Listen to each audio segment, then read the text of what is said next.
Oke, saya mulai Cek. ya. Bismillahirrahmanirrahim. Assalamualaikum warahmatullahi wabarakatuh. Waalaikumsalam. Alhamdulillah, sudah hadir Syarif. Ada juga mungkin orang tua Syarif ya di ruang Zoom. Ada Pak Agung, guru pembimbing dan Bu Kori sebagai penguji di ruang Zoom. Kita akan mendengarkan presentasi KS dari Syarif. Silakan Syarif, buka. Bismillahirrahmanirrahim. Assalamualaikum warahmatullahi wabarakatuh. Waalaikumsalam warahmatullahi wabarakatuh.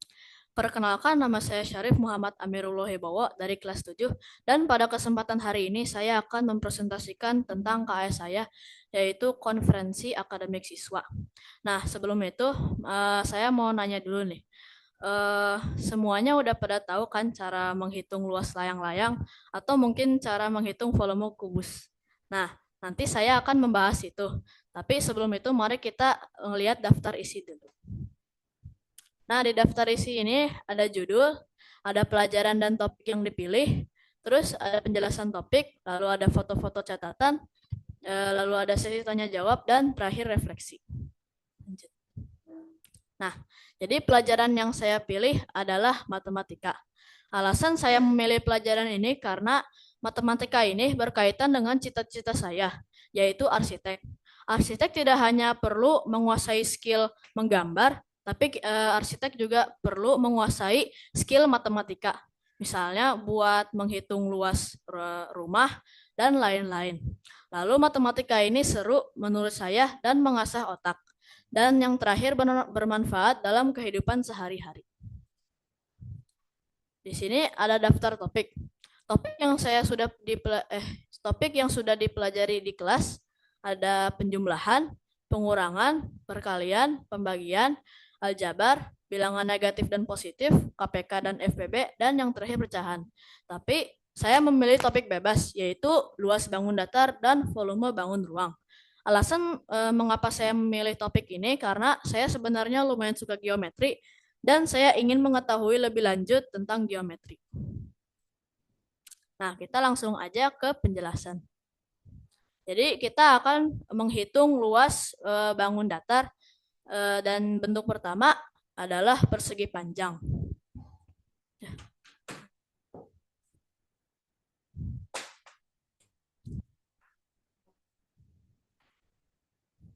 Jadi konsep menghitung persegi panjang itu adalah panjang kali lebar.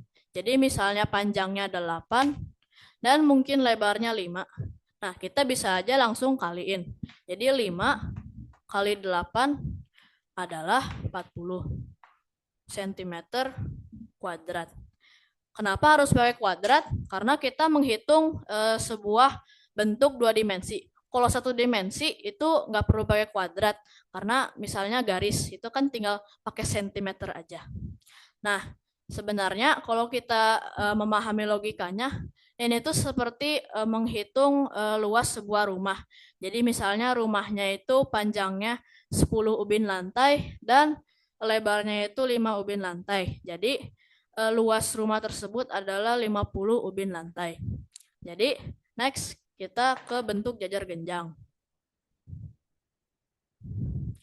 Di bentuk jajar genjang ini sebenarnya sama saja menghitung cara menghitung luasnya seperti persegi panjang. Tapi jajar genjang ini cuma miring aja. Jadi kita tinggal kaliin tingginya dan panjang alasnya. Misalnya panjangnya alasnya adalah 8 dan tingginya adalah 5. Maka kita tinggal dikalikan saja.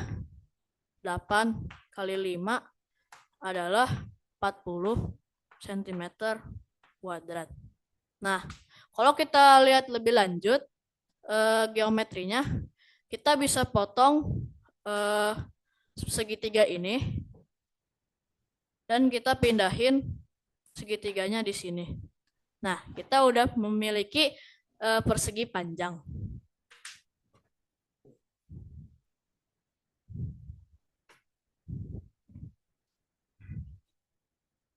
Next. Oh. Jadi sekarang kita menghitung luas segitiga. Segitiga ini sebenarnya lumayan sederhana cara dihitung luasnya. Nah, jadi rumusnya adalah tinggi dikali panjang alas. lalu kita bagi 2. Jadi misalnya panjang alasnya adalah 8 dan tingginya adalah 5. Jadi kita langsung aja kaliin 8 kali 5 adalah 40.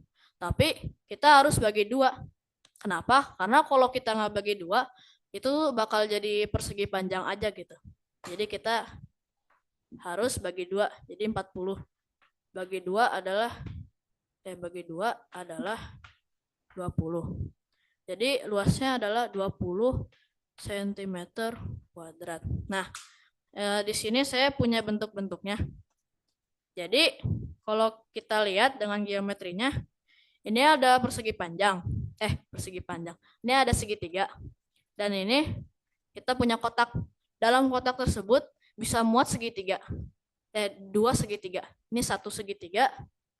Dan yang kedua adalah sisanya. Ini kan jadi segitiga.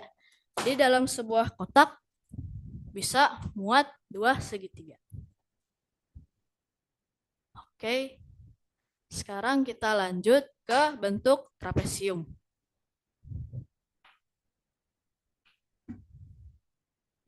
Nah, mungkin beberapa orang pikir menghitung luas trapesium itu kompleks.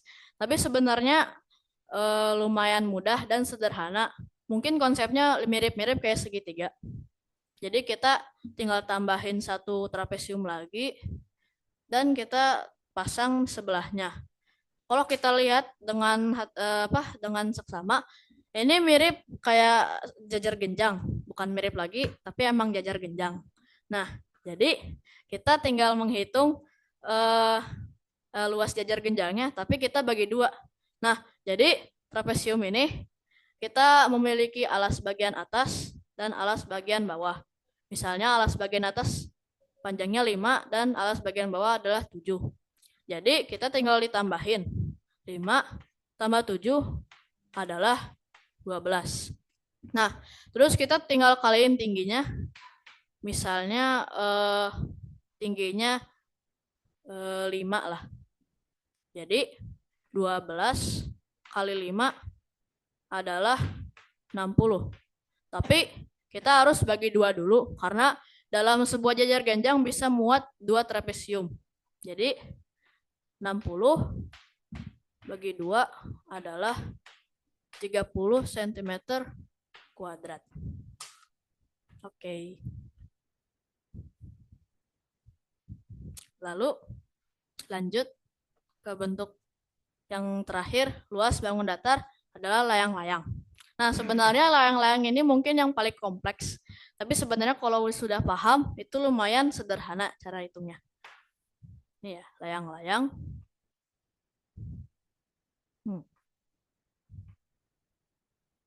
Nah, jadi cara menghitung sebuah layang-layang, kita harus tahu tingginya dulu.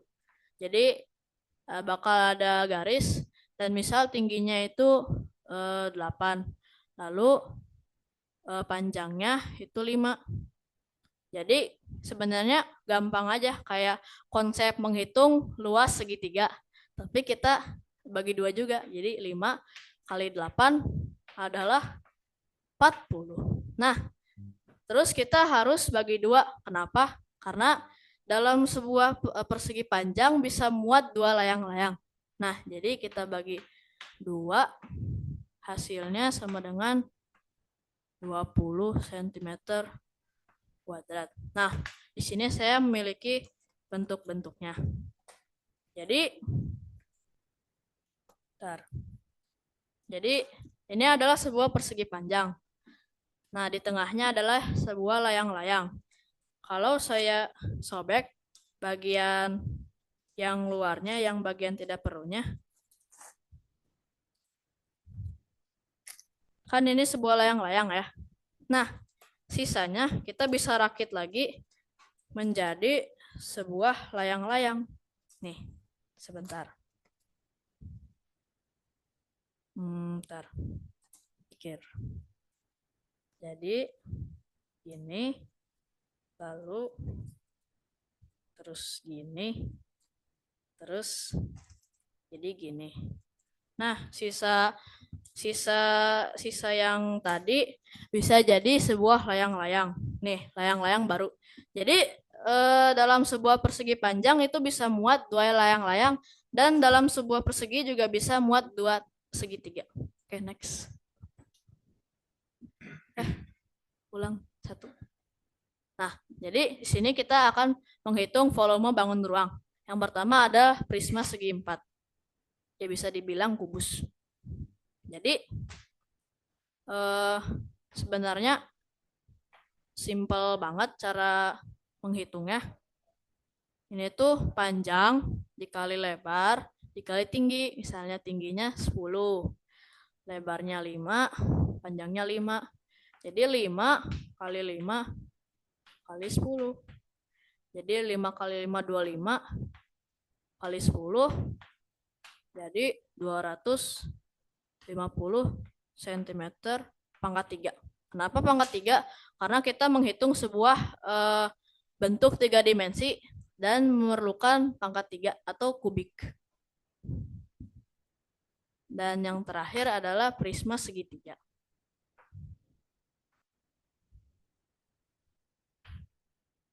Nah, dalam prisma segitiga ini sebenarnya konsepnya sama kayak menghitung segitiga, tapi ini tuh ada panjangnya gitu.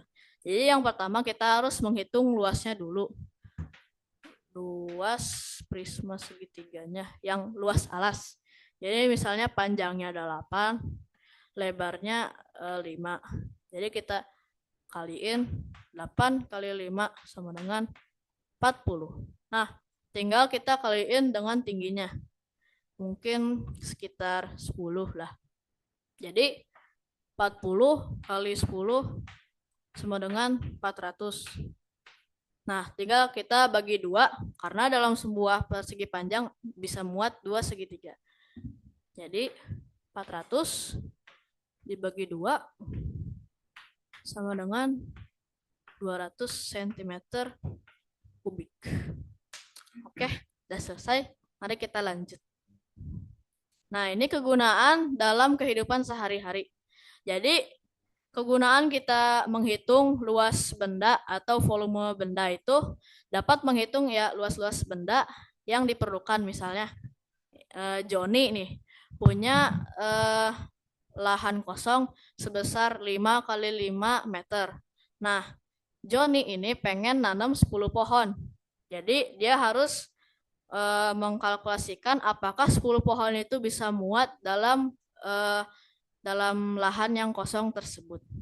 Terus dapat menghitung volume benda dan lain-lain. Misalnya volume benda akuarium beberapa liter atau enggak kolam berenang berapa liter. Oke, next. Nah, ini foto-foto catatan hasil kerja saya. Di sini saya bakal kasih liatin aja dan nggak bakal jelasin karena kalau jelasin bakal lama. Next. Nah, sesi tanya jawab. Bapak dan Ibu Guru dipersilahkan untuk bertanya. Oke, terima kasih Syarif. Mangga Pak Agung. Bismillahirrahmanirrahim. Assalamualaikum warahmatullahi wabarakatuh. Waalaikumsalam warahmatullahi. Pertama, yang cara Syarif menjelaskan tentang luas persegi, bukan persegi, apa tadi? Jajaran genjang, segitiga, trapesium, itu sebenarnya beda ya dengan yang Pak Agung ini kemarin kan. Kemudian kita nggak ngebahas tentang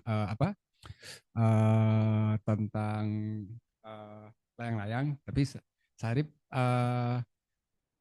bisa menjelaskan dengan cara yang konsisten dan sebenarnya yang terlihat bahwa kekonsistenan Syarif itu bahwa cara menghitung itu dengan sebuah konsep yang memang kokoh itu adalah ketika Syarif menjelaskan yang ini tadi apa namanya prisma segitiga karena konsisten tuh bahwa dalam segitiga dalam sebuah persegi panjang itu ada dua segitiga karena kalau Pak Agung pribadi itu akan memulai dari alasnya itu segitiganya itu baru dikalikan tinggi. Tapi kalau Syarif kan beda kan. Tapi Pak Agung tuh tadi udah mulai khawatir tuh. Wah ini jangan-jangan nggak dibagi dua nih. Kalau dibagi dua gimana caranya? Ternyata dengan penjelasan tadi bahwa yang dipakai di awal tadi itu jadi make sense. Jadi terlihat bahwa Syarif itu memang punya konsep, biarpun cara logika pemahaman kita berbeda. Tapi itu matematika memang harusnya seperti itu kan. Matematika itu memang masing-masing orang itu akan menumbuhkan logika matematikanya masing-masing. Jadi secara ini terlihat bahwa Syarif memang punya konsep yang terbangun sendiri, dan konsep itu terlihat dari sini, terlihat itu bukan sebuah hafalan tapi memang konsep yang terbangun. Makanya Syarif bisa mengembangkannya tadi ke apa? Ke bentuk layang-layang. Nah, mungkin ini sekadar ini. Tadi kan Syarif mengatakan bahwa tertarik matematika itu karena terkait dengan cita-cita, dan ternyata cita-cita Syarif kan ke arsitek. Nah, mungkin kalau Pak Gung saya cerita cerita, bisa dikatakan di sejarah itu dikatakan bahwa geometri matematika itu muncul dari geometri, dan bisa dikatakan dokumentasi tertua tentang matematika itu yang ditemukan sekarang itu adalah papyrus scroll yang dari Mesir. Dulu sempat orang mengatakan bahwa ilmu matematika itu muncul dari Mesir, tapi sebenarnya nggak juga. Di Indonesia sendiri juga punya matematikanya sendiri. Kalau kita nggak punya matematika, kita nggak akan bisa bikin rumah adat. Rumah adat itu geometrinya tuh luar biasa. Nah, uh, sekarang Pak Gun jadi punya apa pemahaman kenapa Syarif tertarik dengan geometri, karena ya yang namanya bikin rumah adat itu kan geometri banget kan, arsitek itu sangat geometri. Makanya Syarif punya imajinasi dengan geometri, kemudian punya ketertarikan dengan geometri, dan sering kita lebih banyak membahas soal-soal yang dengan cara geometri kan. Nah, ya mungkin mudah-mudahan itu sudah mulai mulai mengarahkan bahwa kemampuan Syarif di matematika, terutama geometri, terkait dengan minat di arsitek. Karena memang arsitek itu logika matematikanya, bukan ilmu hitungnya. Di logika matematikanya, di kemampuan mengimajinasikan bentuk, kemudian membuat perbandingan, menghitung. Ya kalau kita misalnya bicara sama tukang ya, mereka bisa ngitung untuk bikin tembok ini gimana? Butuh ya pasir sekian, ini sekian. Itu mereka punya sebuah perhitungan yang mungkin orang matematika sendiri nggak bisa. Nah, makanya Pak Gun bilang semua orang itu punya kemampuan matematika tersendiri yang mungkin kalau dalam standar keilmuan matematika yang ada di kampus itu nggak masuk hitungan. Tapi coba anak-anak teknik disuruh ngitung seperti tukang juga nggak bisa. Nah, Syarif juga punya akar harus mengembangkan kemampuan itu yang bisa dikembangkan dari sekarang. Oke, bagi Pak Gun sih sudah sangat luar biasa. Terima kasih banyak. Assalamualaikum warahmatullahi wabarakatuh.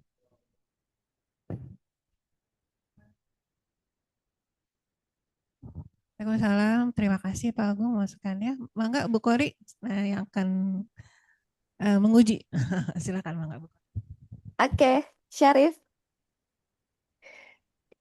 Ibu menikmati ya cara presentasinya Syarif, dan takjubnya itu ya, persegi panjang ternyata dari dua layang-layang.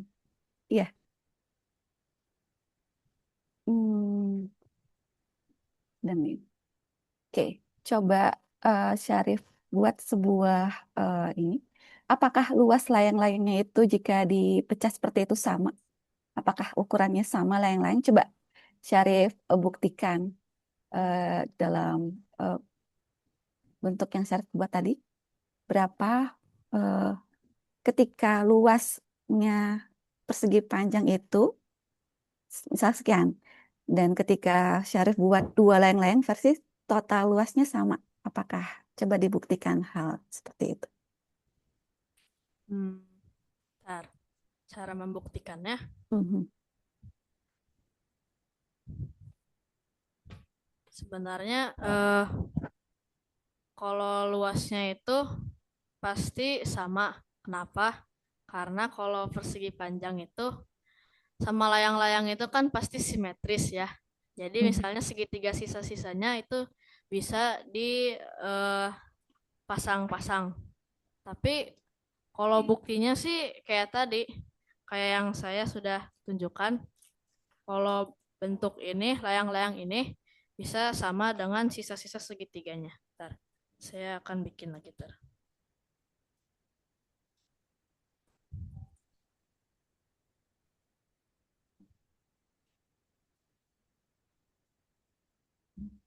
Nah, jadi ntar dipasang-pasang dulu.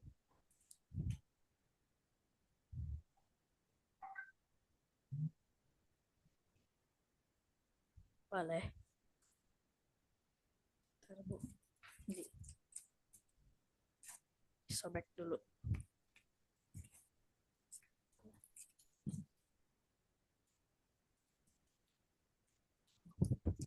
Nah, disolatipin dulu. Itu ketika Syarif buat diukur nggak berapa panjang lebarnya? Sebenarnya awalnya diukur. Awalnya pas bikin layang-layangnya tuh diukur. Tapi pas dipotong lagi itu udah nggak diukur karena pas saya tes itu udah sama panjangnya. Jadi sebentar. Saya pasang-pasang terlebih dahulu.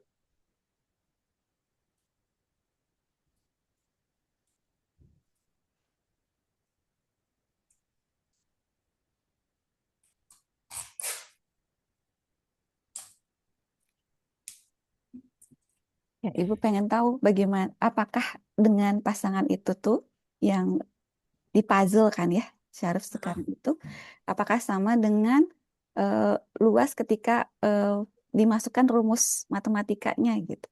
Pengen diuji dengan Ini rumus. kan nih ya, sisa-sisa segitiganya kan saya sudah pasang lagi dan ini yang aslinya.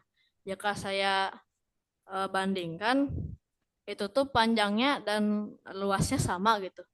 Bisa dilihat kan, ini yang segitiga-segitiganya dan ini yang aslinya.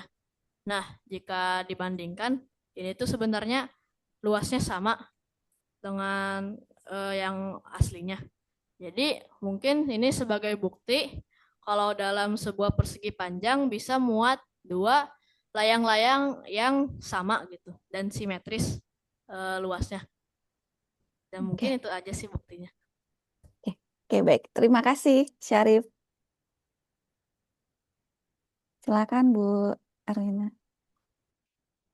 Ya, terima kasih. Sekarang lanjutkan dulu ini ya refleksinya. Oke, lanjut. Nah, jadi kita akan lanjut ke refleksi. Jadi kekuatan saya itu baik dalam menghitung, lumayan baik dalam geometrika, dan jika diberi tugas, kemungkinan besar saya mengerti apa yang harus dikerjakan. Nah, terus kita lanjut kelemahan. Nah, sebenarnya saya punya banyak kelemahan. Jadi, sebenarnya saya suka malas belajar, suka menunda-nunda tugas, dan suka membuang-buang waktu. Jadi, misalnya punya tugas nih. Nah, saya ditunda-tunda dan misalnya pengen main game terus gitu. Nah, jadi sekarang kita langsung ke rencana tindak lanjut untuk mencegahnya. Jadi, dari saya sendiri, saya harus berusaha untuk tidak malas-malasan dan saya harus mengerjakan tugas dengan tepat waktu. Dan yang saya harapkan dari orang tua adalah mendukung pekerjaan saya, membantu jika tidak mengerti, misalnya tugas-tugas yang dikerjakan atau enggak bikin PPT, terus mengingatkan saya untuk mengerjakan tugas. Jadi kadang suka lupa gitu. Nah, yang saya harapkan dari guru bisa membantu saya jika sedang kesusahan dalam mengerjakan PPT atau mungkin tugas dan mendukung pekerjaan saya. Mungkin sekian, terima kasih banyak.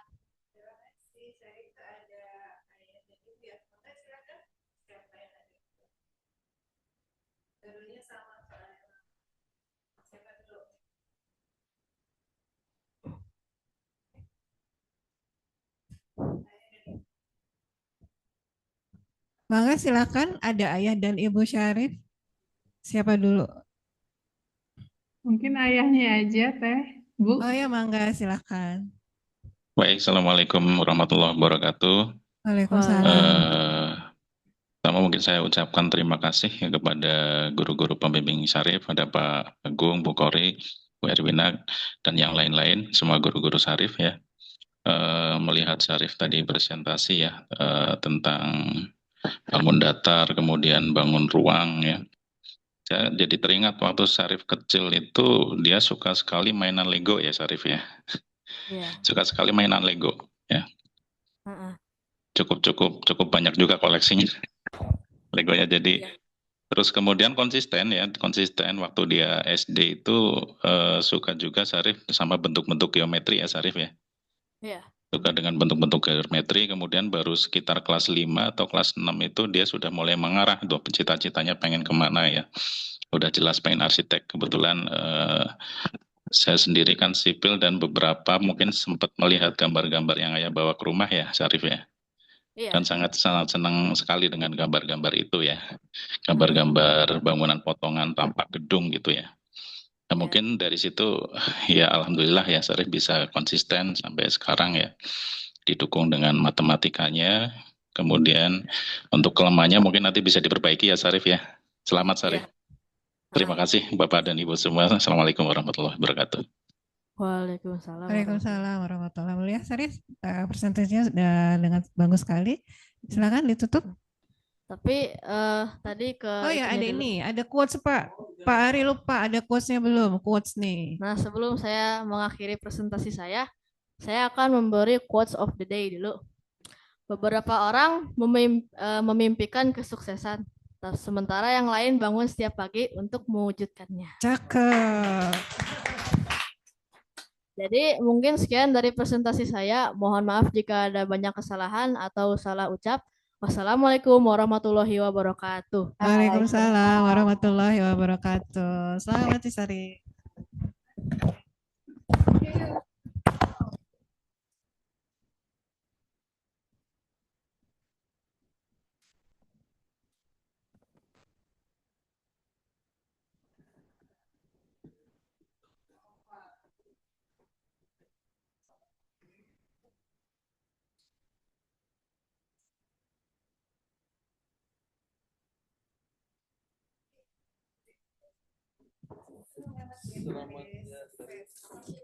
Ya, sama-sama.